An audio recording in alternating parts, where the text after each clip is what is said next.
लाडक्या बहिणींसाठी आनंदाची बातमी आहे की लाडकी बहीण योजनेचा 6वा हप्ता डिसेंबरच्या शेवटी मिळणार आहे, असे मुख्यमंत्र्यांनी नागपूरच्या हिवाळी अधिवेशनामधून सांगितलेले आहे। ते काय म्हणाले आपण या व्हिडिओमधून पाहूया। आम्ही दिलेली आहेत, ज्या ज्या योजना आम्ही सुरू केलेल्या आहेत, एकही योजना आम्ही बंद होऊ देणार नाही। त्या लाडक्या बहिणींनी महायुतीवर प्रेम दाखवलं। हे अधिवेशन संपल्याबरोबर डिसेंबर महिन्याचा हप्ता त्यांच्या खात्यामध्ये आम्ही टाकतो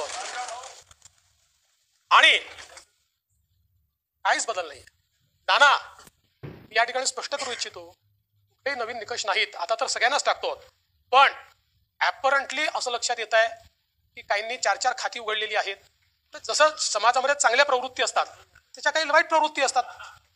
एखादी योजना जर चुकीच्या पद्धतीने कोणी वापरत असेल तर जनतेचा पैसा आहे, तुमची आमची सगळ्यांची जबाबदारी आहे की तो योग्य प्रकारे गेला पाहिजे। आता मागच्या काळात आम्हाला लक्षात आलं माणसानीच 9 खाती काढली, आता त्याला लाडकी बहीण म्हणायचं कसं? पण लाडका भाऊ म्हणू शकत नाही, कारण बहिणींच्या पैशावर डल्ला तर तुम्ही आताच पाहिलं की मुख्यमंत्र्यांनी काय म्हटले आहे। नागपूर हिवाळी अधिवेशन संपल्यानंतर डिसेंबरच्या शेवटी मुख्यमंत्री लाडकी बहीण योजनेचा 6वा हप्ता जमा होणार आहे। तुम्हाला अशाच नवीन अपडेट्ससाठी आमच्या YouTube चॅनलला सबस्क्राईब करून ठेवा, म्हणजे नवीन अपडेट सगळ्यात आधी तुम्हाला आमच्या चॅनलवर पाहायला मिळत राहतील।